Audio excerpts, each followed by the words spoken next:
Hey everyone, my name is Sean Deveney from Heavy.com Sports. This is Steve Bulpett, our NBA insider. We're after the trade deadline and we're kind of looking at what's going on around the league next, kind of what's coming up next. One guy who was kind of in the news, he had a 2-point game last night and in what was a pretty miserable showing from the Knicks. And that's Mitchell Robinson, said some things on Twitter, got a little bit of attention. But, I think the long-term thing with him, Steve, that I'm looking at and from the Knicks in general is does he stick around? They had a chance to sign him in the offseason. They chose not to. Now they've got what could be a pretty tough decision on what to do with him in free agency. I think that's going to be an interesting topic to watch for them over the next couple of months here.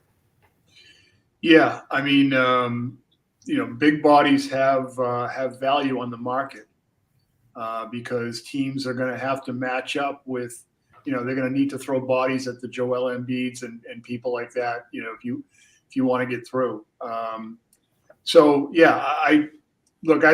I think there's going to be a lot of upheaval in New York, and I think there's going to be shrapnel flying everywhere. So he could just be a part of a lot of stuff. Yeah, they've got Nerlens Noel signed for next year, and they've got a team option after that.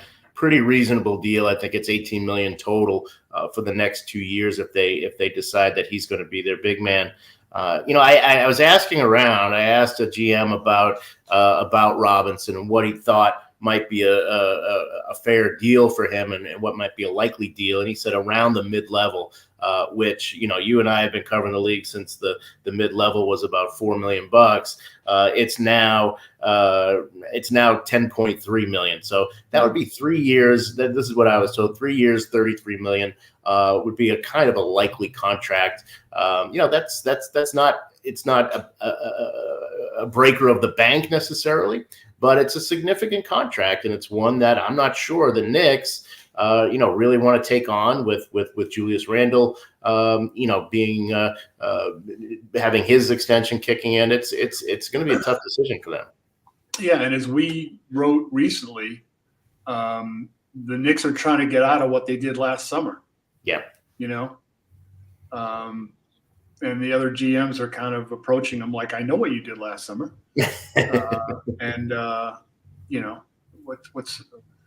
What would be another good movie title to throw in here? And you are Scrooged. Yeah, right. They spent a bunch of money on Fournier, Kemba Walker, and Alec Burks, right? Yeah. And, those are deals they'd like to get out from under. They weren't able to do that at the deadline. And, like I said, I think there'll be a lot of upheaval there. After the quote unquote breakout season last year, which was really, you went from bad to mediocre and you didn't do anything with it really. There was a lot expected, and it's really kind of crumbled there in a lot of ways in New York. So the giving up these big leads, these last couple of games, and ugly losses, it's not going to sit well. And you've got a kind of a reactive owner in James Dolan. So this could get ugly. Yeah, I agree. And, Robinson, it's interesting, though, because they did have some offers on the table from Detroit, from the Bulls. They could have gotten something for the guy, and they chose not to. I don't know if maybe they are thinking, one of those trade exception thing. They can make a trade, do a signing trade, wind up with the trade exception. Mm-hmm. So maybe that's what they're thinking. But they did have offers on the table that they passed up on. Some teams that I have been told you expect some interest. The Heat will have their full mid-level next year, and would be an interesting front court with him and Bam Adebayo.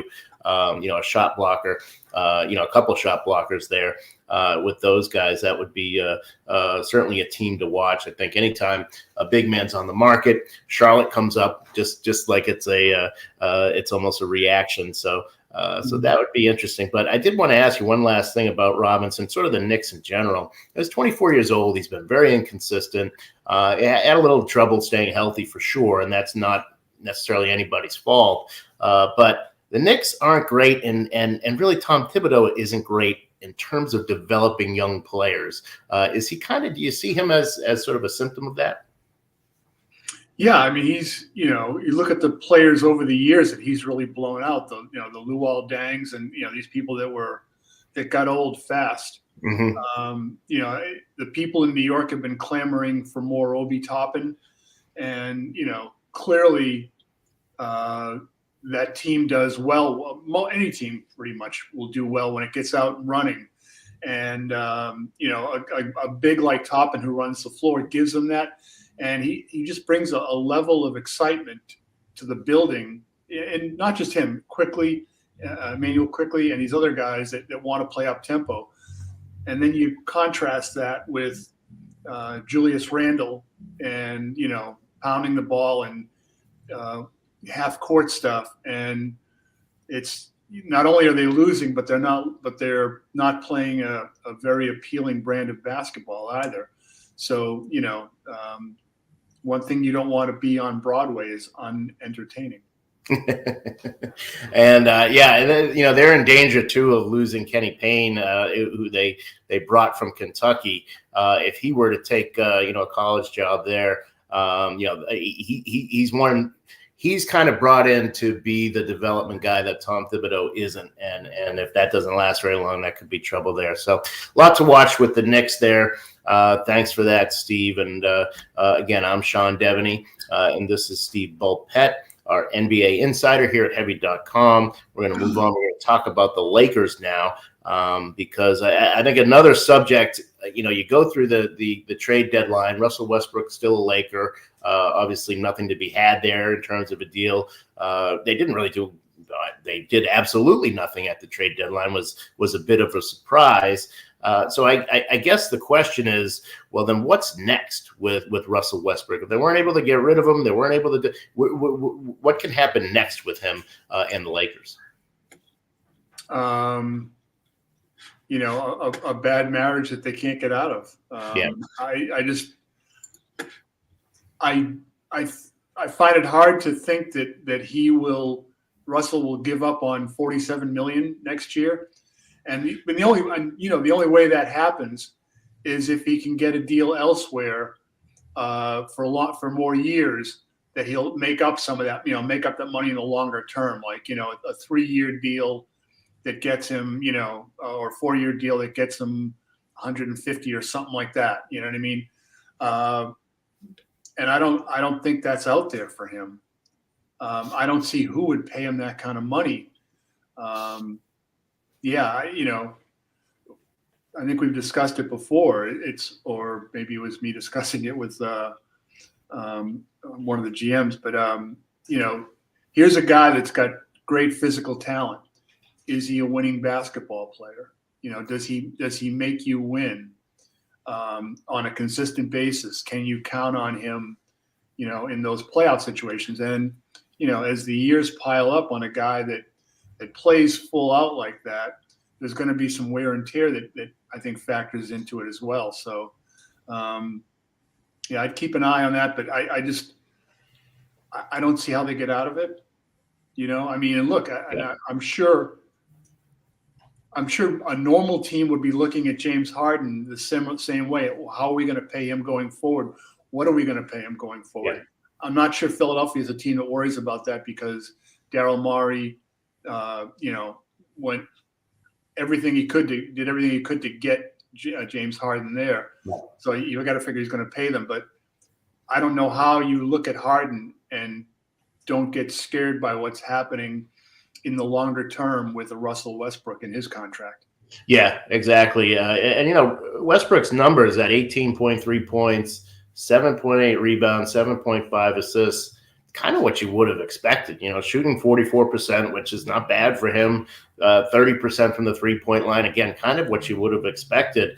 It's not like he hasn't given them what you would have thought he would have given them when he joined that team. It's a little strange, that it's been, such a failure. I guess that's the thing that really stands out there.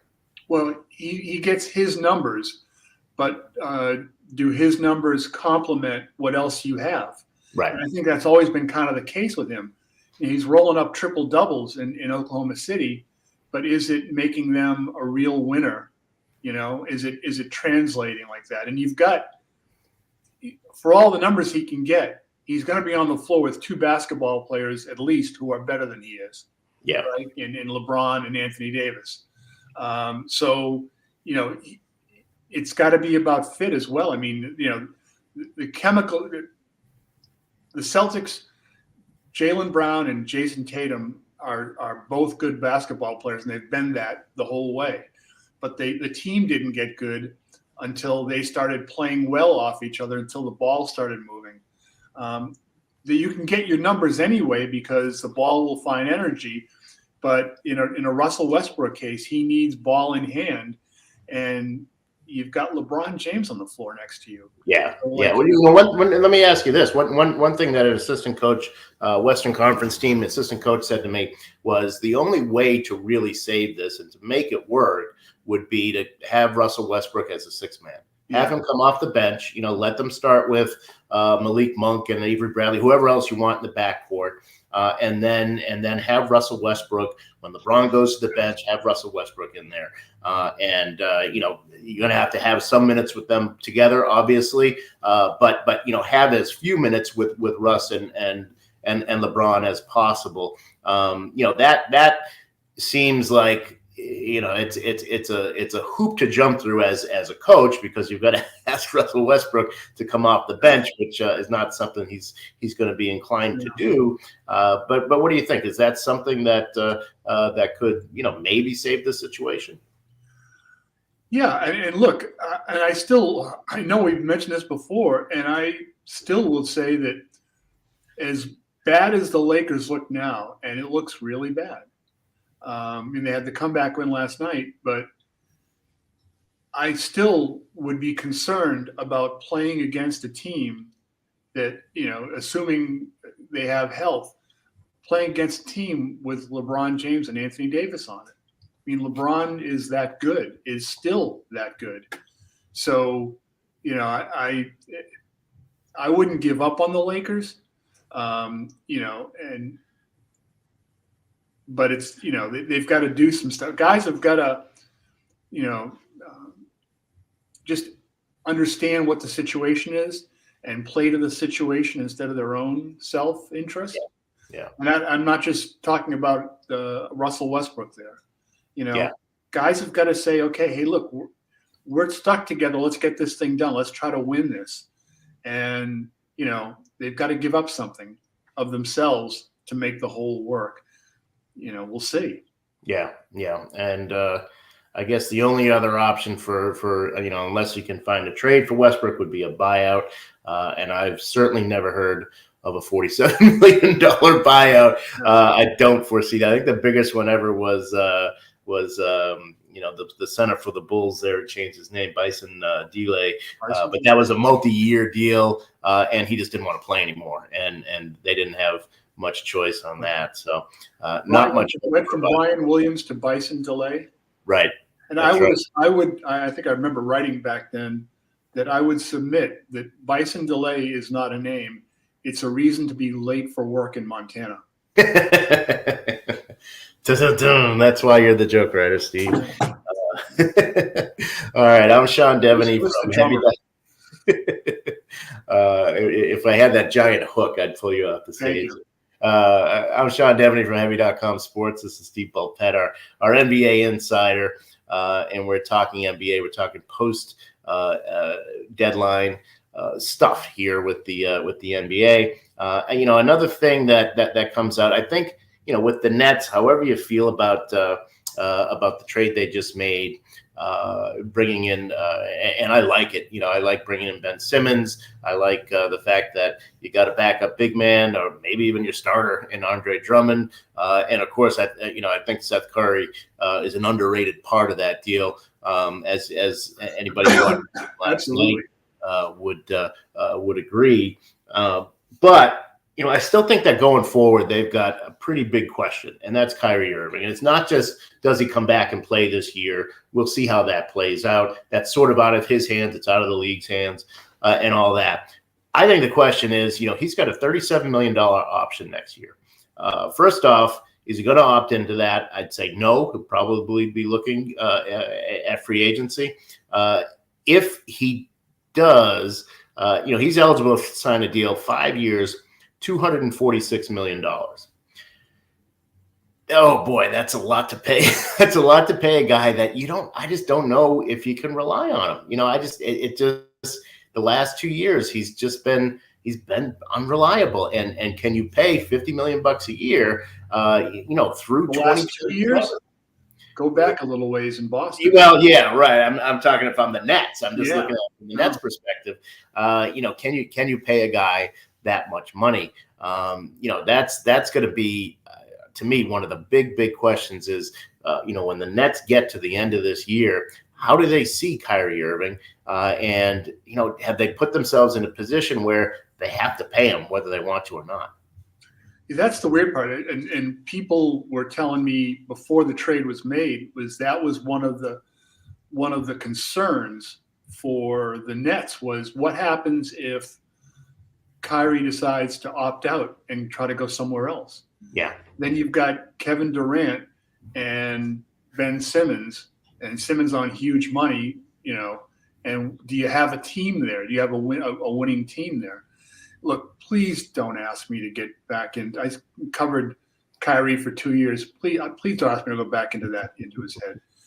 He's his own person, and it's hard to figure some things there. I do think he'll stay, with Brooklyn because there are home issues. He's close to home, family stuff. But who knows? I think it should tell you all you need to know that James Harden looked at another player in the NBA and said, "Man, this is too weird for me." That's a good point. It's a good point that Kyrie even scared off James Harden. But it's a good point that at some time, if you're the Nets, you've got to be afraid of him bolting and saying, "I want to look elsewhere." At the same time, you've got to be afraid of him signing 5 years and $250 million. There's a fear factor there no matter what you do. But your point about, and I think it's underrated, and people should talk about it more, the Seth Curry part of that deal. Yeah. Even Drummond to a degree as an extra body, which you're going to need, an extra big body, excuse me.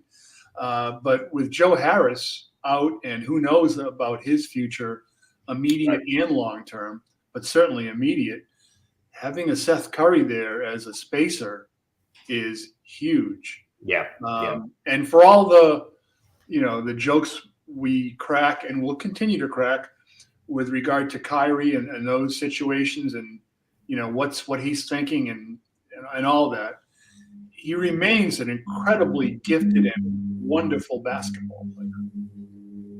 So we can talk all we want, but if he gets it together, and I think there's some indication that, the mayor of New York has said that the situation isn't fair, where Kyrie cannot play at games in Brooklyn and at the Knicks, but a visiting player who is unvaccinated can play.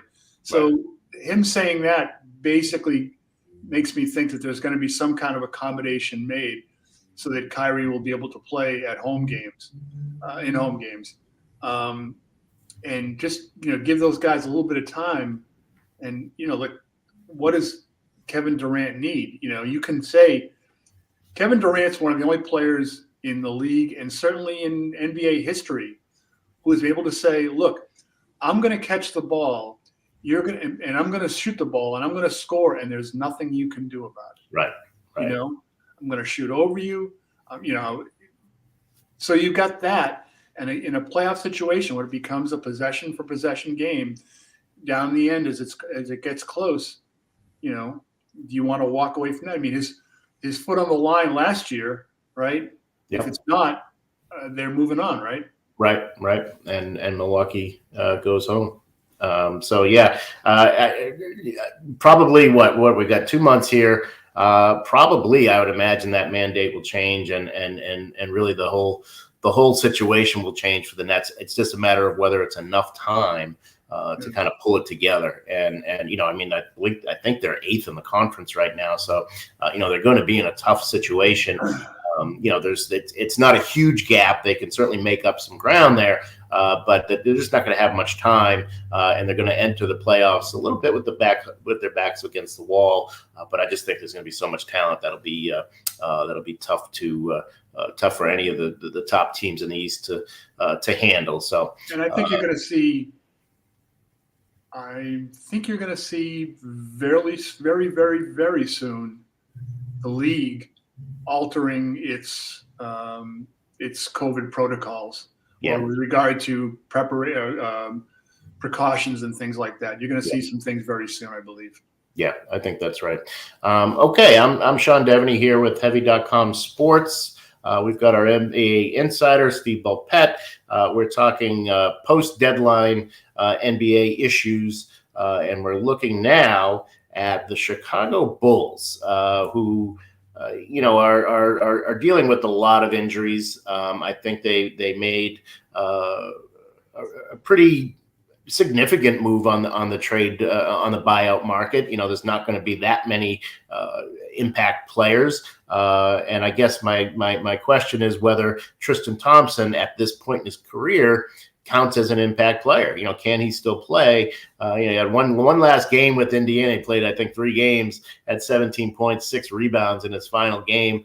And then Rick Carlisle takes the podium and says, by the way, we just waived him. He's going to Chicago. But he couldn't get time in Sacramento. Is he a guy who brings anything to the Bulls? Is he just a body? How do you see Tristan Thompson there? He's a tough kid. He's a tough guy's going to play, scramble the eggs inside for you. Make it certain that anyone driving the lane stops before they drive and checks, make sure their insurance premiums are paid. So he gives you that. And, the NBA has been a more physical league this year. And you've got to assume or at least think that it might even get a little bit more so in the postseason. So, I think it certainly helps them to have a guy like that, another guy like that. But they need to get healthy, obviously. They need to get Zach LaVine healthy. Caruso is, I guess, certainly on the path to return. So I mean I think they're in pretty good shape. Yeah, because I think they have a team that understands its roles, and there's not a lot of that going around in the league. There's a lot of teams that struggle with that. Teams that should know better. Yeah, but the Bulls seem to have their stuff together. They seem to know. How the players seem to accept what their roles are and where their bread is buttered. So I think they're going to have a decent shot. But then again, at a certain point, you're going to run into some, if Brooklyn is ready to play, all those things will back. And then if the Philly thing works out. So yeah. You mentioned Caruso, and Billy Donovan said he'll be ramping up next week, and he could be back shortly after the All-Star break here, which I think is huge. I was talking to an assistant coach, and one of the things he said was, with Alex Caruso, they could at least get to the Eastern Conference Finals and possibly to the NBA Finals. That his impact on the defense is that significant. He was saying it's like just this constant thing when he's on the floor that he knows the passing lanes. He knows where you're going to go with the ball before you go, and he's going to get his hand on the ball 4 or 5 times a game, and that can really disrupt you. When you get 85 to 90 possessions, and you're talking about 5 of them getting disrupted that way by one guy, and also the attitude that brings in from other players, it really does change their defense. I think he's an underrated loss in terms of what they've been dealing with, and they've been playing well without him, but they haven't been the same as they were up until before Christmas when he first got hurt. Yeah, I mean, look, you want talent. Obviously, that's the primary need in the NBA. But then you need to have the right complementary pieces. and like energy guys. You know what I mean? A consistent energy guy is a star in the NBA. Yeah. Because he frames your more talented players, and it makes a huge difference, obviously. Yeah, and just looking up at some numbers, their defense. So he got hurt on December 20th, and at that point, their defense had a 107.5 rating in terms of points per 100 possessions. That was 10th in the league. Since then, now he came back and played a couple games, got hurt again. So there's 2 games in there, but we'll ignore those. But since that December 20th, since he went out, their defensive rating has gone from 107.5 to 115.1. That's 24th in the league. So they went from 10th to 24th. They've had a lot of injuries, but man, he really did set a tone for them. And I think that the notion that that they're a potential finals team with him healthy, I don't think that's too far fetched. Yeah, I mean, DeRozan's playing out of this world right now. I mean, the scoring numbers, the efficiency is what gets you. Shooting over 50% in all these games. It's amazing stuff. And then you add a guy like Zach LaVine, who is, kind of the shooting star, the comet that comes on the floor and is, the complement to DeRozan, who's not like a 3-point wild shooter. He's a mid-range guy. Pieces fitting is huge. I think a lot of teams look at, just give me the 5 best players I can get and I'll start them. And it's like, no, you've got to look at it more like a chef and say which ingredients work the best together. Yeah, I think that's right. So I'm Sean Deveney with Heavy.com Sports. This is Steve Bulpett, our NBA insider. We're just looking at the NBA here after the trade deadline and sort of getting the temperature of what might be coming next. We mentioned Tristan Thompson in the buyout market.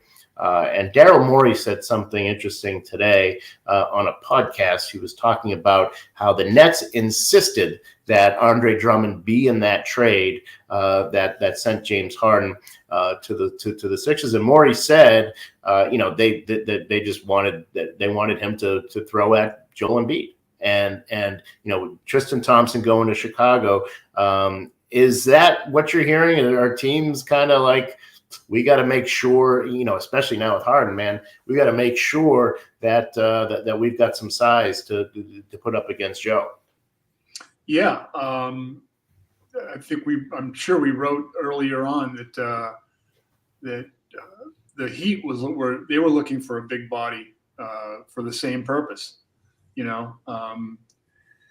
What's interesting though is that the Celtics the other night on Tuesday had really good success against him. He still had a bunch of points because he went to the free throw line because he's going to get there. But I think I forget his exact number. I think he had 3 field goals.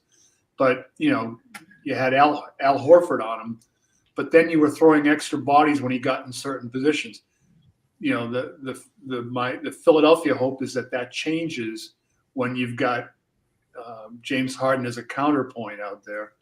And I think, so we'll see. But it was interesting the way that Boston defended him and did very well at it. So yeah. Do you think the Celtics see themselves as having enough size, with Tice, Williams, and Al, or you think you might see them try to pop another big body at the end of the bench there?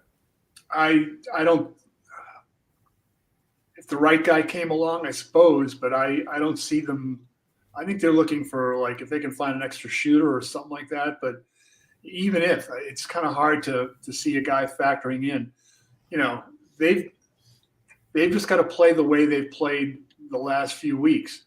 But you saw, if you watched last night against Detroit, the team with the worst record in the league, they got some guys that can still play and will play hard. And they've won some interesting games this year, the Pistons have. But the Celtics, in critical times, they went back to a little bit kind of one-on-one-ish basketball. And that not only affects your offense, obviously, but it affects your defense as well. And the Pistons had 18 offensive rebounds 17 second chance points. For a team that has prided itself, at least the last few weeks, on we're a tough defensive team, well, defense isn't over until you finish the possession. And you've got to be able to be physical. And they were without Rob Williams last night, but they were without Rob Williams on Tuesday in Philadelphia too. So, yeah, I think we're seeing a lot in these last few days before the break. I watched some of Memphis, who's been playing so great, up against Portland, and you could just see that they were already punched out. They were already ready for the All-Star break. So I think you're getting a little bit of that here in these last few days, probably Celtics included. But so that's our look at the post-deadline NBA and sort of what's coming up next. And we'll have some more looks over the course of this All-Star weekend. Steve, thanks a lot for joining me, and thank you guys for checking in.